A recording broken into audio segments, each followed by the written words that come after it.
अस्सलाम वालेकुम नाज़रीन, मैं हूं सिमन हाशमी और आप देख रहे हैं प्रोग्राम न्यूज़ नाइट। नाज़रीन, इस वक्त मैं पंजाब असम्बली में मौजूद हूं और पंजाब असम्बली में बजट आज पेश किया जा रहा है पंजाब के लिए। वज़ीर आला पंजाब मरीम नवाज़ साहिबा यहाँ पर मौजूद हैं, असम्बली के मेंबर्स यहाँ पर मौजूद हैं और इस बजट में मुख्तलिफ सेगमेंट्स जो हैं वो रखे गए हैं। तरक्याती, गैर तरक्याती बजट, तालीम, सेहत, किस तरह से तमाम बजट जो है उसकी एलोकेशन होगी, किस तरह से कौन कौन से नए मनसूबे मुतारिफ़ कराए जा रहे हैं, इस सब के ऊपर आज हम बात करेंगे। आइए साथ नाज़रीन, पंजाब असम्बली के बाहर इस वक्त हम मौजूद हैं जिस असम्बली में आज बजट पेश किया गया और नून लीग की हुकूमत ने ये दूसरा बजट पेश किया है और इस बजट के बाद ज़ाहिर है हर तरह से उसको एनालाइज़ किया जाता है, पढ़ा जाता है और फिर असल समझ आती है कि ये जो नंबर्स बताकर, टर्मिनोलॉजीज़, टेक्नोलॉजीज़ यूज़ करके हर तरह से फाइनेंस लैंग्वेज में जिस तरह से पेश किया जाता है बजट, असल में कोर उसका पॉइंट ये होता है कि आवाम को क्या फ़ायदा होगा, क्या आवाम के लिए नौकरियां पैदा होंगी, क्या आवाम की डेवलपमेंट के लिए प्रोजेक्ट होंगे, अवामी मंसूबे जिनमें हेल्थ, एजुकेशन, ट्रांसपोर्ट और इस तरह की तमाम जो बेसिक ज़रूरियात हैं, क्या उसके लिए पोर्शन रखा गया है, क्या वो गवर्नमेंट की प्रायोरिटीज़ में शामिल है या नहीं है। इस पर हम बात करेंगे। हमारे सीनियर रिपोर्टर हसन अली साहब हमारे साथ मौजूद हैं जो सुबह 8 बजे से असम्बली के बाहर ही मौजूद थे। अस्सलाम वालेकुम जी। वालेकुम अस्सलाम। क्या हाल है हसन साहब? आज तो करम नवाजी ये है कि अल्लाह ताला ने मौसम बहुत अच्छा, वरना यही सुबह 8 बजे से लेकर शाम बजट खत्म होने तक आप जो है ना धूप में खड़े हुए, ऐसी की तैसी हो जाती। हाँ। दूसरे लफ्ज़ों अच्छा, में। मुझे बताएं, आज का जो बजट पेश किया गया वो अवाम दोस्त था? इसमें ना सीमल देखें, कुछ चीज़ें ऐसी हैं कि अगर हम बात करें तो ये नून लीग का दूसरा बजट है और आइंदा माली साल का जो बजट है इसमें ख़ास तौर पे अगर हम बात करें तरक्याती बजट की तो उसमें इजाफा किया गया। लेकिन अगर हम तो हुजम की बात करें, जो बजट का हुजम है जिसमें तरक्याती बजट शामिल नहीं है, वो पिछले साल की निस्बत कम है इस दफ़ा। ठीक है, वो इस दफ़ा जो है वो 5335 अरब रुपए का जो है वो रखा गया है और तखमीना जो ये लगाया गया, तजवीज़ जो दी गई है वो ये है। और इसमें अगर बात करें तो जो गैर तरक्याती बजट है वो तकरीबन 2700 और 6 अरब रुपए के करीब रखा गया, जिसमें तनख्वाहें, पेंशन और जो दीगर अखराजात हैं वो शामिल किए गए हैं। देखिए, इसमें मेरे अगर मैं अपनी बात करूँ या एक आवाम के पर्सपेक्टिव से बात की जाए तो इसमें जो सबसे अहम मसला है वो ये है कि 1.5 अरब का सूबा है जो सेहत के लिए या तालीम के लिए रकम मुख्तस की गई है वो ज़्यादा होनी चाहिए थी। अच्छा, इससे भी ज़्यादा होनी चाहिए। कंपैरिजन अगर किया जाए तो पिछले साल की निस्बत बजट ज़्यादा नहीं रखा गया, तालीम का भी, सेहत का रखा ज़्यादा गया है। लेकिन आप ये देखें कि बहुत सी स्कीम्स नई लाई जा रही हैं, ऑनगोइंग स्कीम्स जो कि अभी क्योंकि ये रवां माली साल 2024-25 चल रहा है तो वो उनको भी आगे जो है वो चलाया जाएगा, उनके लिए भी रखे गए हैं। और इसमें ख़ास तौर पर एक चीज़ जो मुझे अच्छी लगी, आज सुबह मेरी बात भी हुई इस हवाले से, जो ट्रांसपोर्ट के वज़ीर हैं हमारे बिलाल अकबर, उनसे उन्होंने बहुत सारे जो नए प्रोजेक्ट्स हैं उनका जिक्र किया। और इसमें ख़ास तौर पे हम लाहौरियों को ये बताना चाहेंगे कि उन्होंने ये बताया कि जो वो है ब्लू लाइन जो है वो लाई जा रही है, एक स्पेशल ट्रेन जो है वो चलाई जाएगी जो कि नहर के दोनों तरफ चलाई जाएगी। 28 किलोमीटर के नहर का पूरा जो वाया है इंटरचेंज से शुरू होकर जल्लों से लेके जल्लों से लेकर ये चलाया जाएगा। फिर उन्होंने ये भी बताया, इसके साथ साथ उन्होंने ये बताया कि नई बसेस जो हैं, इलेक्ट्रिक बसेस, वो लाई जा रही हैं। उसके साथ साथ जो एक और चीज़ इसमें बड़ी अहम है वो ये है, क्योंकि हम ये कहते हैं कि जी यहाँ पे कारखाने नहीं लगते, टेक्नोलॉजी ट्रांसफ़र नहीं की जाती, तो उन्होंने ये बताया कि जो ई बसेस हैं, इलेक्ट्रिक बसेस, उनका एक प्लांट जो है वो यहाँ पे लगाया जा रहा है पंजाब में। अच्छा। और उसकी जो प्रोडक्शन है, पहला यूनिट जो है वो प्रोडक्शन का, वो बस वो पंजाब में अगस्त में देगी। अच्छा, तो ये टाइम फ्रेम के साथ जो है वो उसको और देखें, ये एक इतना अच्छा प्रोजेक्ट है जिससे नौकरियां भी जनरेट होंगी, लोगों को रोजगार मिलेगा, रेवेन्यू जनरेट होगा और आपके लिए जो आप बाहर से बसें मंगवाते हैं उसके अंदर जो है वो जितने हर्डल्स और प्रॉब्लम्स वो चीज़ें जो है वो कम से कम बेहतर हो जाएंगी। फिर इसी तरह से उन्होंने ये भी बताया कि मज़ीद जो बाकी के शहर हैं, ख़ास तौर पे जैसे गुजरांवाला है, फैसलाबाद है, वहाँ पे मेट्रो बस सर्विस जो है वो शुरू करने जा रही है हुकूमत। इसी तरह से जो डिस्ट्रिक्ट हेडक्वार्टर्स हैं, तहसील हेडक्वार्टर्स हैं, वहाँ पे पब्लिक ट्रांसपोर्ट की बेहतर जो सहूलियात हैं वो फराहम करने जा रही है गवर्नमेंट। तो ये देखें, ये एक अच्छा स्टेप ज़रूर है। इसी तरह से मेरी बात हुई ख्वाजा इमरान नज़ीर से जो कि सेहत के वज़ीर हैं हमारे, उन्होंने भी बहुत से प्रोजेक्ट्स गिनवाए जिसमें ख़ास तौर पे जो एक अहम मसला आजकल है वो थैलेसीमिया का है। तो उन्होंने कहा कि थैलेसीमिया के बच्चों के लिए स्पेशल जो सेंटर्स हैं वो बनाए जाएंगे और उसके लिए जो है खतीर रकम जो है वो रखी जा रही है। ठीक है, लेकिन जो एग्जिस्टिंग हॉस्पिटल्स हैं क्या उनको रिवैम्प किया जा रहा है? क्या नया कोई टर्शरी केयर हॉस्पिटल बनाया जा रहा है? क्योंकि हमेशा हम देखते हैं कि फोकस जो है वो डिस्पेंसरीज और इस तरह से कि मुख्तलिफ इलाकों में बस ये ओपन कर दें, BHQs ओपन कर दें। टर्शरी केयर हॉस्पिटल क्या बनाया जा रहा है? अच्छा, क्योंकि बहुत टाइम हो गया नहीं और अभी तक कोई बड़ा हॉस्पिटल नहीं है वो मंसूबा इस वक्त जो है ना, देखें मैं अगर नून लीग की बात करूँ ना तो इस वक्त नून लीग का जो एक फोकस है ना वो Nawaz Sharif cancer care hospital के ऊपर टोटल जो फोकस की अगर मैं बात गवर्नमेंट का कैंसर केयर हॉस्पिटल बनाना है उस पर उनका प्रॉपर फोकस है। जब उनसे बात हुई तो उन्होंने कहा कि थैलेसीमिया सेंटर्स बनेंगे, इसके साथ साथ मुख्तलिफ जो BHUs हैं उनको अपग्रेड किया जाएगा। लेकिन अब मसला ये है कि एक तरफ हुकूमत जो है वो ठेके पे दे रही है, दूसरी तरफ अगर हम बात करें, क्योंकि हमने देखा पिछले दिनों एहतजाज भी हुआ इस पर, दूसरी तरफ अगर हम बात करें तो जो सेहत के शोबे में जो एक बजट रखा जा रहा है उसको मज़ीद बढ़ाना चाहिए था। 1.5 अरब की आबादी है आपकी। इसी तरह से हर जो डिस्ट्रिक्ट हेडक्वार्टर है, मेरे हिसाब से या मेरे ख्याल में अवाम की पर्सपेक्टिव से देखा जाए तो वहाँ पे एक state of the art cardiac centre जो है वो ज़रूर बनना चाहिए। अच्छा, सरगोदा कार्डिक सेंटर का भी जिक्र किया उनका जिक्र किया उन्होंने कहा कि उसको बनाने जा रहे हैं, उसको मज़ीद बेहतर किया जाएगा और जो बाकी जैसे वज़ीराबाद है या बाकी के एग्जिस्टिंग है उनको मज़ीद बेहतर किया जाएगा। इस तरह इसके साथ साथ उन्होंने ये भी बताया कि जो डिस्पेंसरीज हैं उनको दोबारा से फाल किया जाएगा। ठीक है, डिस्पेंसरीज फॉल होंगी, मान लिया कि ज़रूरत है, बड़े हॉस्पिटल्स का लोड कम होगा, लेकिन बात फिर वही आ जाती है कि ये किताबी हद तक बातें कितनी सच हैं और ये ग्राउंड रियलिटी पे जब आएंगी चीज़ें तो क्या इम्प्लीमेंटेशन होती है। कोई एक मंसूबा मुझे ऐसा बताएं कि ये ज़्यादती की है, ये नहीं होना चाहिए था, इसकी बजाय ये रकम कहीं और खर्च। देखिए इसमें पूरी स्पीच सुनने के बाद इसमें ना सीमल देखें, एक जो सबसे अहम चीज़ है मैं फिर वही कहूँगा, तालीम और सेहत पे ज़्यादा पैसे मुख्तस करने चाहिए थे। उसकी वजह ये है कि ये बुनियादी अपोजिशन ने शोर मचाया है और अभी थोड़ी देर बाद अपोजिशन मजीद शोर भी मचाएगी और जब बहस शुरू होगी तो क्योंकि अभी ये सिचुएशन है कि आज भी ये बजट स्पीच के बाद चले हम कोशिश करते हैं कि अपोजिशन से भी बात कर सकें और उनका पॉइंट ऑफ व्यू भी शामिल कर सकें। एक छोटी सी ब्रेक लेते हैं नाज़रीन, दोबारा हाजिर होंगे हमारे साथ।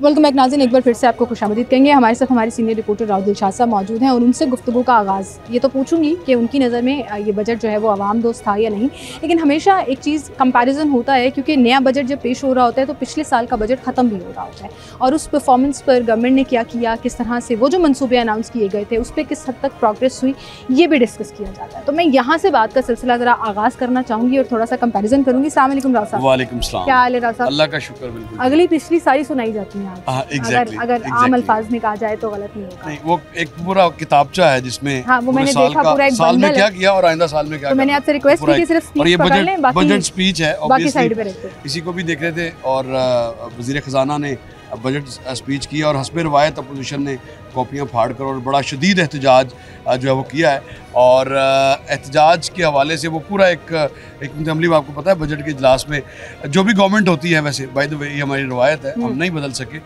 जो भी गवर्नमेंट होती है उसको बजट स्पीच करवाने के लिए बाकायदा एक स्ट्रेटजी अडॉप्ट करनी पड़ती है, या तो सिक्योरिटी एहलकारों को बुलाना पड़ता है, हमने वज़ीर ख़ज़ाना जिस तरह टॉप ऑफ हिज वॉइस बोल रहे थे जी, और अपनी पूरी एनर्जी के साथ और बार बार उनका गला भी खुश्क हो रहा था और बड़ा तमाम तर चीज़ों को जो इनिशिएटिव थे ख़ास तौर पर उनको वो बड़ी बढ़ा चढ़ा के, क्योंकि बिल्कुल ही उनके तीसरे नंबर पे जो वो चीफ मिनिस्टर पंजाब बैठ के भी सुन रही थी। तो सूरत हाल कुछ इस तरह से है कि गवर्नमेंट ऑफ पंजाब ने जब प्रीवियस ईयर बजट दिया तो उसका हुजम कोई इसके लगभग ही था, यानी अभी 5330 बिलियन का है और इसके आसपास ही था। और इस बजट में जो एक रिकॉर्ड चीज़ हम देख रहे हैं वो ये है कि डेवलपमेंट का बजट सिमल कोई 830 से 870 अरब के करीब था, जो अब बढ़कर 1240 अरब रुपए तक गया और ये डेवलपमेंट के प्रोजेक्ट हैं जो अवामी होते हैं। एग्जैक्टली, ये तकरीबन 2700 से ज़ायद ऐसी स्कीम्स हैं जिनको शामिल किया गया है, जिनमें तकरीबन 30 to 40% ऐसी स्कीम्स हैं जो ऑन गोइंग हैं, वो भी इन्हीं पर बजट लगेगा और उसके अलावा बाकी जो स्कीम्स हैं, नई स्कीम्स भी शामिल की गई हैं। अब आपको इल्म है कि लाहौर डेवलपमेंट प्लान चल रहा है, तो लाहौर डेवलपमेंट प्लान का तज़किरा इस इस तकरीर में भी आया है। वो इसलिए आया है कि जो स्कीम मुकम्मल होगी पिछले माली साल में उनके फंड्स गए, अब जो रह जाएंगी उनको बाकी मानदा, क्योंकि ये 138 बिलियन का प्रोजेक्ट है लाहौर का, और ये आपके आने वाले 100 साल का जो सीवरेज का इशू है उसको रिजॉल्व करने जा रहा है।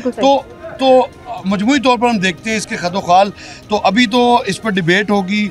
इससे अगला मरहला जो है वो बड़ा इंपॉर्टेंट है, क्योंकि अब इसमें तकरीबन 5 रोज़ डिबेट होगी।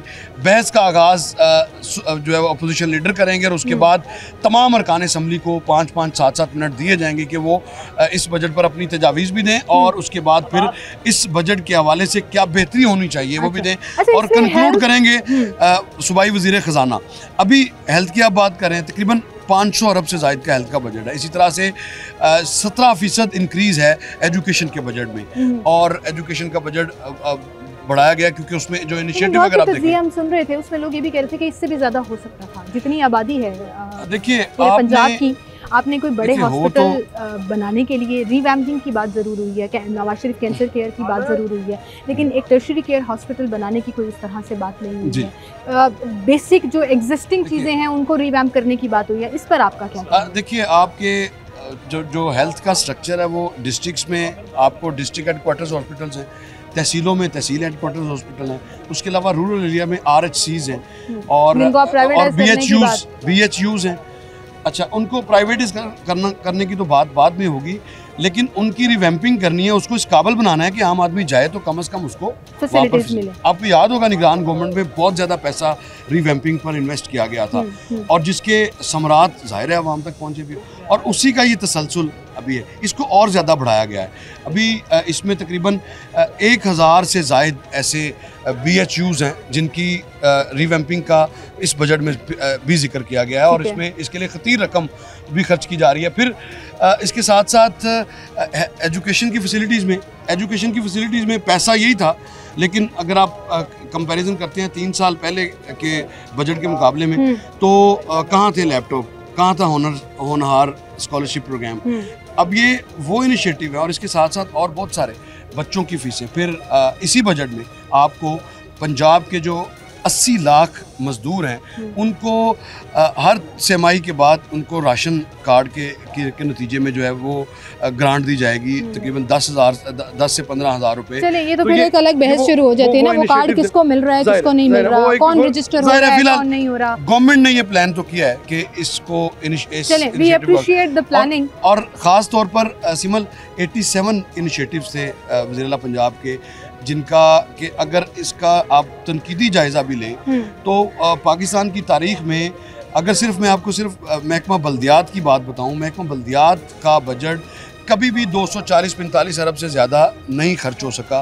470 अरब रुपए रखे गए थे, जिनका मोर देन 90% अब तक खर्च हुआ है। आज 16 जून, ये एक बड़ी खुशाइन बात है। अच्छा, होता क्या था कि बजट रखा जाता था, प्लानिंग होती कोई नहीं थी, और फिर वो बजट लैप्स होता था, पैराज लगते थे, फिर वो पब्लिक अकाउंट्स कमेटीज उसको हेयर करती थी कि क्यों आपने ये जब एलोकेट करवाए तो ये खर्च क्यों नहीं किए, या अगर खर्च किए हैं तो आपने हेल्थ के पैसे किसी और रोड सेक्टर में क्यों खर्च किए? अब मेरा सवाल सुनिए ना, इसमें अक्सर मैं और आप बैठकर अक्सर शोज में भी ये तनकीद किया करते थे कि फ्लां प्रोजेक्ट के लिए रखा बजट वहाँ से निकाल के यहाँ लगा दिया। ये कितना किया इन्होंने?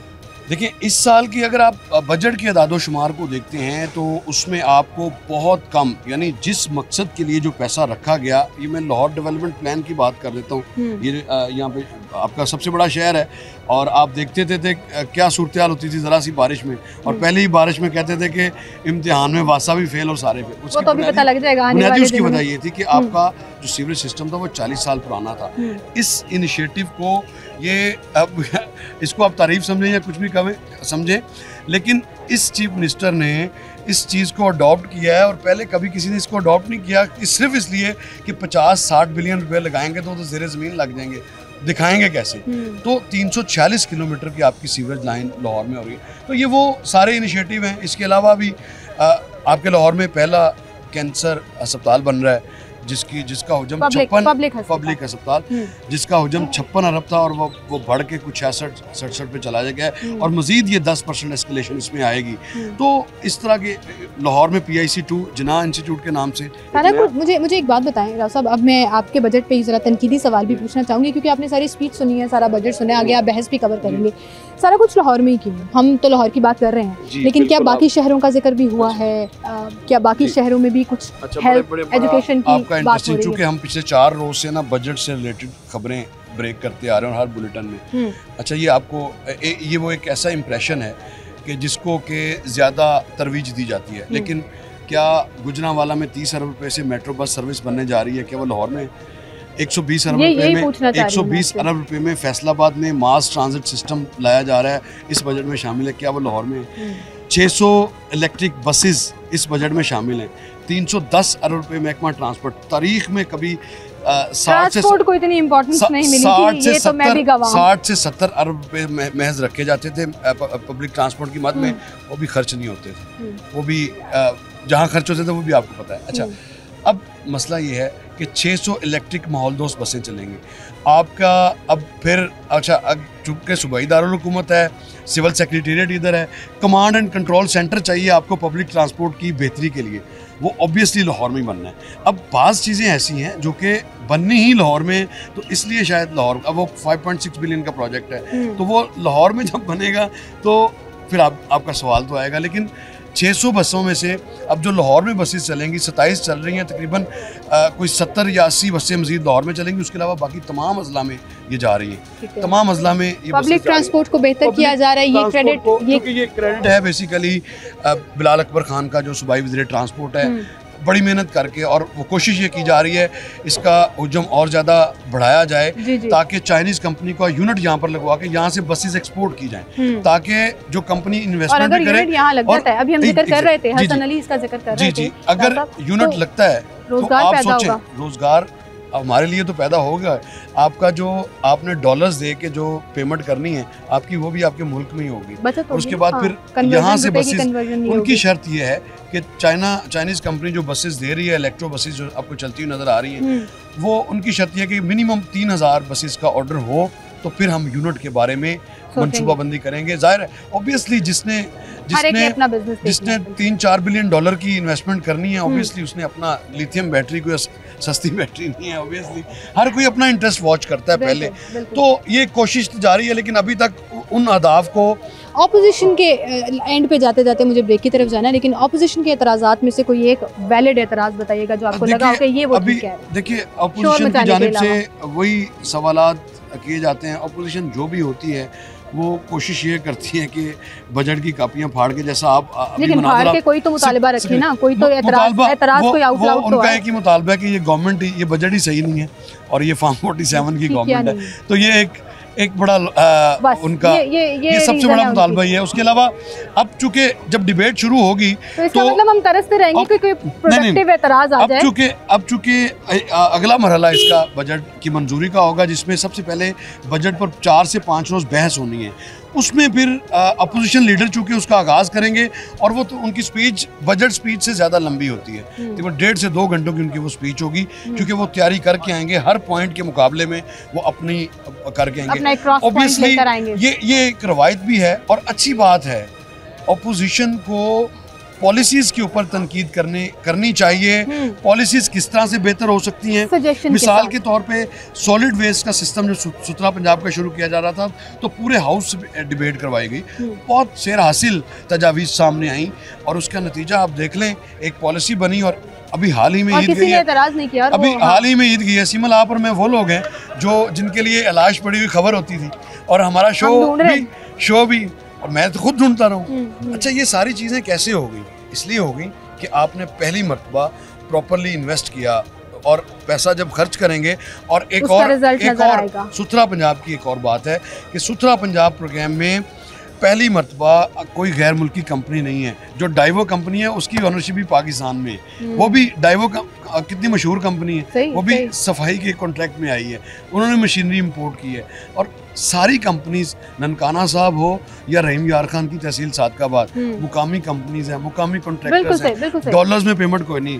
टर्किश कंपनीज के साथ हमने उनका मॉडल तो अडॉप्ट किया, लेकिन पेमेंट हमें डॉलर में करनी पड़ती थी। 100 रुपये का डॉलर था, जब वो गए हैं तो 280 रुपये का डॉलर था। आप खुद ही देख लें, ये सारे वो चीज़ें थी जिनकी के मनसूबाबंदी पहले से करनी चाहिए।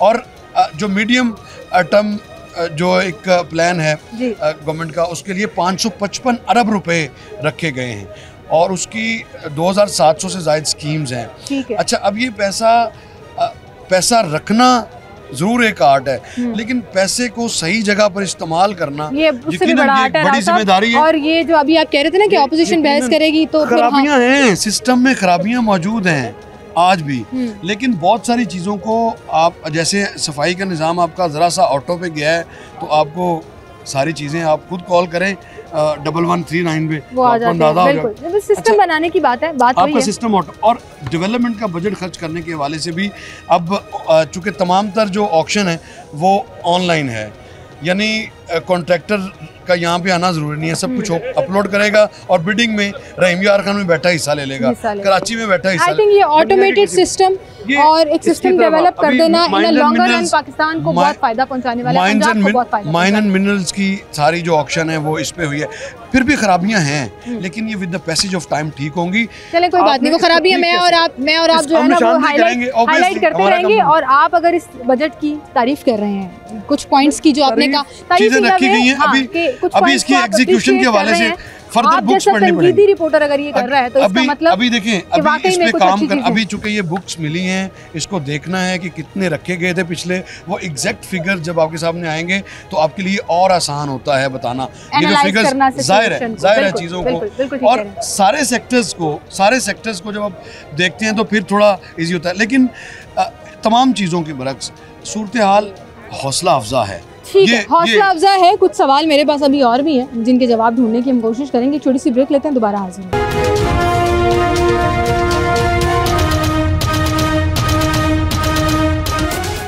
वेलकम बैक नाज़रीन, एक बार फिर से आपको खुशामदीद कहेंगे। हमारे रिपोर्टर जो हैं वो पढ़ने डल गए हैं कि जितना बुक्स का फलंदा है ना और बजट की स्पीच के साथ साथ वो सारा पढ़ना पड़ेगा। मैं आपको ये अब चूंकि सारी चीज़ें डॉक्यूमेंटेड हैं, अब आप इससे बाहर बात नहीं कर सकते। जाहिर है इसी का एनालिसिस आपने बनाना है और अभी बहुत कुछ पढ़ना पड़ेगा। जाहिर है बहुत सारी बुक्स हैं। अच्छा राव साहब, मेरा एक सवाल है आपसे जो मैं ब्रेक पर जाने से पहले भी अभी कर रही थी, कहाँ खर्च किया, वो सारी चीज़ें अब आपको। हाँ, वो तो हो गया। अब मुझे ये बताएं, पेंशन में 5% इजाफा, तनख्वाहों में जो इजाफा किया गया है, जब इनकी 10% इजाफा, जब इनकी अपनी तनख्वाहें बढ़नी होती हैं राव साहब, तो वो 2 लाख से डायरेक्ट 5-6 का फिगर क्रॉस कर जाती हैं। जो खुद आप महंगाई के रोने रोकर अपना पेश करते हैं, अप्रेजल जो आपकी जाती है, वो परसेंटेज क्या है, और जो एक सरकारी मुलाजिम की परसेंटेज है रेस की, उसी का कंपैरिजन कर लेते हैं। प्राइवेट सेक्टर को तो हम कुछ कह ही नहीं रहे। अच्छा देखिए, जो कम अज़ कम वेजेस हैं वो आपके सामने 37,000, उसको शायद इस बजट में 40,000 किया जा रहा है। लेकिन गुजारिश ये है कि क्या अगर 40,000 भी हो तो 2 बच्चों के साथ अगर एक फैमिली एक घर में रह रही है और 3 मरले का घर है, तो मुझे बताएं कि क्या वो एक्सपेंडिचर्स मीट करते हैं? ये आप पूछिएगा, फाइनेंस मिनिस्टर से पूछिएगा, क्योंकि फेडरल फाइनेंस मिनिस्टर से तो पूछा गया था ये सवाल, उन्होंने अपनी लॉजिक्स पेश किए। जिस रेशो से पंजाब असम्बली के अरकान असम्बली की तनख्वाहों में इजाफा किया गया है, और ये वही लोग हैं जिन्होंने बजट बनाया है, जिन्होंने प्रूव भी करना है, जो पेश भी कर रहे हैं, ये वही लोग जिन्होंने बहस भी करनी है। अच्छा, ये कानून साज लोग हैं, और कानून साजी करते वक्त हमेशा हम देखते हैं कि आम आदमी किसी ना किसी तरह से निगलेक्ट जरूर होता है। अब जो पेंशनर्स हैं बेचारे, बजाय इसके कि आप देखिए, लाहौर हाई कोर्ट का जो जज है, अगर वो रिटायर हो तो उसकी सैलरी के बराबर उसको पेंशन मिलनी है इसी मुल्क में रहते हुए, और उसी कोर्ट का अगर उसका पीएन रिटायर हो तो उसके लिए कानून मुख्तलिफ है, और यही हाल है कि प्रायोरिटाइज चीज़ों को नहीं किया जाता। अब जो इजाफा है 10%, एक तो ये नाकाफ़ी है, इसको कम से कम पंजाब में 15 से 20% ज़रूर होना चाहिए था। और फिर पेंशनर्स के साथ इस तरह का सलूक करना कि उनको तो देखा ही हकारत की नज़र से जाता है। पेंशनर्स जिन्होंने सारी ज़िंदगी अपनी दे दी गवर्नमेंट को और सर्व करते हुए, और एंड में उनकी पेंशन में 5%, तो जितना तनख्वाहों में इजाफा कर रहे हो हमेशा ऐसे ही होता है। माजरत के साथ ये तो ऐसा लगा बस चूंगा दे दिया उनको, कुछ भी सारा कुछ अपने लिए रख लिया, 5% है क्या? कितने पैसे बनेंगे अगर किसी की 70,000 पेंशन है? बहुत ज्यादा बता रहे हैं, 70,000। मैं ये कह रहा हूँ 35, 40 हज़ार 20-25 से ज्यादा नहीं है। 80% लोगों की 20-25 हज़ार पेंशन है, 80% लोगों की। और उनको अगर 80% लोगों को अगर आप उनकी पेंशन 5 के बजाय 15% कर देते तो क्या फ़र्क पड़ता? कोई फ़र्क नहीं पड़ता। अगर इसका कंपैरिजन आप लें सीएम हाउस के एक्सपेंडिचर से या पंजाब असम्बली के एक्सपेंडिचर से, तो ज़मीन और आसमान का फ़र्क है। लाहौर हाई कोर्ट से अगर आप इसका करें या दीगर जजेस जो हैं वो जब रिटायर होते हैं, अच्छा वहाँ पे भी ऐसा ही है। सिविल जजेस के लिए कुछ और हम अगर रहें उन्हीं लोगों पर जिन्होंने ये बजट पेश किया है, अभी हाल ही में इजाफा हुआ, आपके सामने ही है।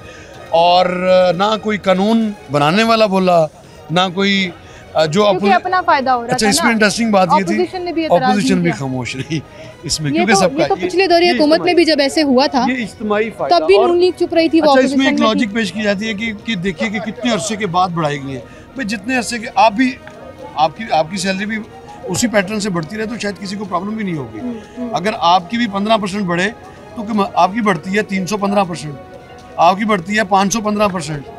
तो मेरे ख्याल से ये सवाल साहब को ना बार-बार उठाते रहना चाहिए, उनके सामने उठाते रहना चाहिए। अच्छा, एक तो तादाद भी ज़्यादा है पंजाब में, पेंशनर्स का हुजम भी बहुत ज़्यादा है, इसमें कोई शक नहीं है।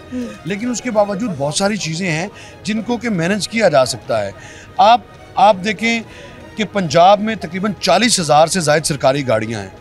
आपका वो तकरीबन 25 अरब का फ्यूल पी जाती हैं, और पेंशनर्स में अगर 5 अरब उसमें से लगा दें तो क्या फ़र्क पड़ेगा? और एक डिप्टी कमिश्नर के पास कितनी गाड़ियाँ हैं। गाड़ियाँ आप जरा सिर्फ यहाँ असेंबली में डिप्टी कमिश्नर को भी छोड़ दीजिए, ब्यूरोक्रेसी को भी छोड़ दीजिए, यही पार्किंग में घुमा कर दिखा सारे वो लोग लगेगा एक से बढ़कर एक। असेंबली में आने वाले जो 95% लोग हैं, 5% मैं ज़ाती तौर पे भी जानता हूँ, शायद 5% होंगे जो 1300 सीसी या 1000 सीसी गाड़ी में आते हैं, बाकी सब 2000 सीसी। ये साथ वाली फुटेज में देखें, आपको गवाही मिल जाएगी। आज यहाँ पर खड़ी हुई आपको तांता बंदा हुआ था, 371 का हाउस है, और तकरीबन कोई 55-56 लोग जो हैं वो अभी चूँकि उनका केस चल रहा है, तो बाकियों को अगर आप देखेंगे तो आपको उससे कहीं ज़्यादा एक गाड़ी के साथ डाले भी नजर आएंगे। तो बिल्कुल सही। चले ये बहस हम छोड़ देते हैं किसी और वक्त के लिए, क्योंकि ये तो अभी इन डिटेल बहस होगी जब ये बजट पास होगा, और उसके बाद सीएम हाउस का बजट कितना रखा गया, किस तरह से पर्सनल अखराजात के लिए, सिक्योरिटी के लिए, इन तमाम चीज़ों के लिए बजट रखा गया, ये बहस इन डिटेल करेंगे, अभी उस पर भी आएंगे। लेकिन फ़िलहाल एक छोटी सी ब्रेक लेते हैं, दोबारा हाजिर।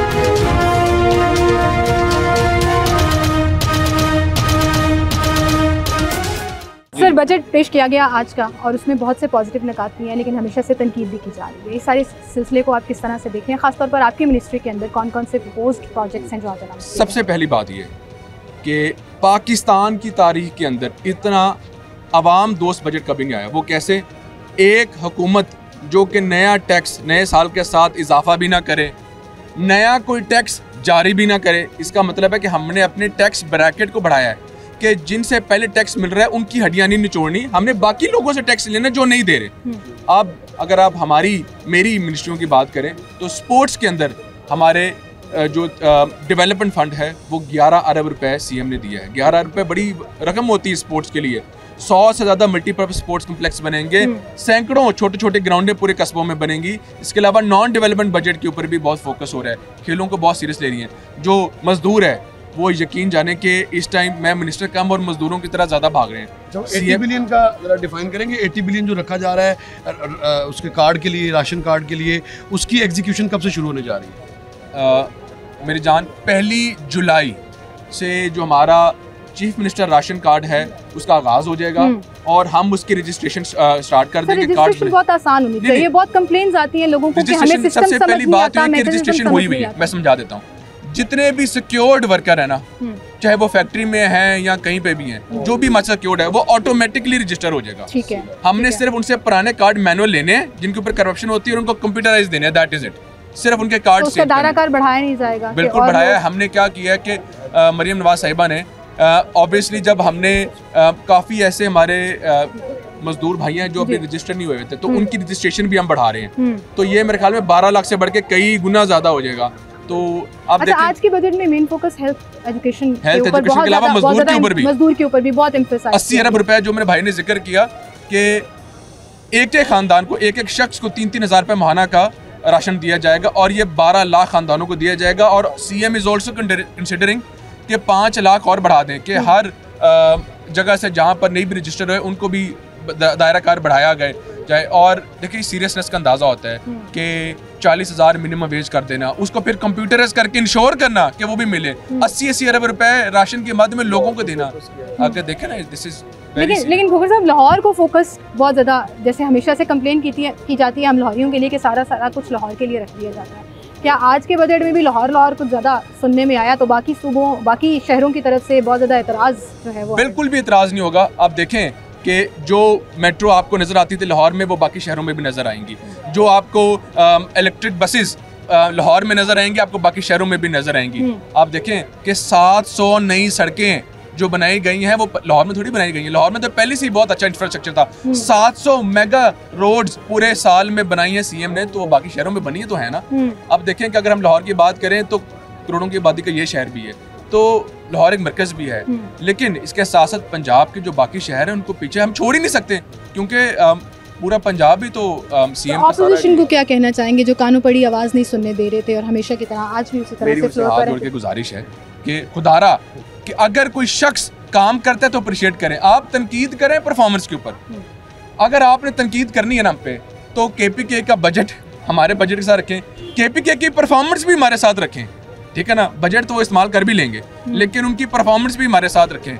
और ये आपको चीज़ें खुद नजर आएंगी, तनकीद का कोई इलाज नहीं होता। फैसल साहब, एक सवाल आपसे ये है कि हम ओलंपिक्स में हम देखते हैं और बाकी खेलों में भी जो उनकी तरवीज के लिए खेलता पंजाब तो हम अब देख रहे हैं, लेकिन गोल्ड मेडल की फहरिस्त में पाकिस्तान अरशद नदीम के बाद दूसरा नाम नहीं आता। इसके लिए बतौर मिनिस्टर और बजट कितना सपोर्ट करेगा आपको ये वाला जो अभी आप दे रहे हैं, ताकि इनको स्पॉन्सर किया जा सके? सबसे बड़ी बात यह है कि आज तक कोई निज़ाम ही मौजूद नहीं था कि इन जैसे प्लेयर्स को आगे लेके आने का।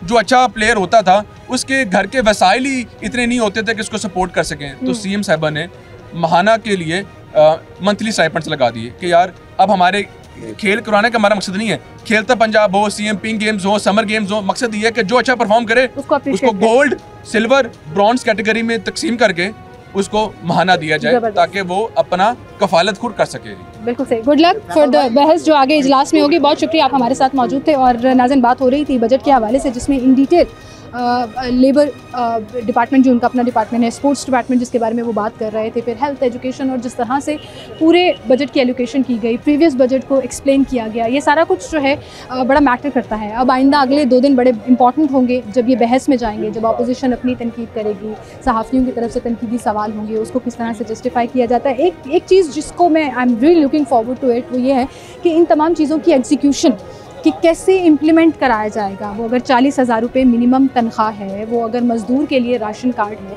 तो उसकी इम्प्लीमेंटेशन को 100% यकीनी और इंश्योर कैसे किया जाएगा, ये गवर्नमेंट के लिए एक बहुत बड़ा चैलेंज होगा। बहरहाल जी, आज के सेशन से जो जितनी गुफ्तगू हमने आप तक पहुँचाई, जितनी इन्फॉर्मेशन हमने आप तक पहुँचाई, वो आपके सामने है। लेकिन इसके साथ साथ ये कॉन्टीन्यूस एक बहस है जो अब चलती रहेगी असम्बली के अंदर भी और आवाम के ऐवानों में भी, जहाँ से हम आपको मुसलसल अपडेट करते रहेंगे। लेकिन फ़िलहाल के लिए मुझे इजाज़त दीजिए, अपना ख्याल रखिएगा। अल्लाह हाफ़िज़।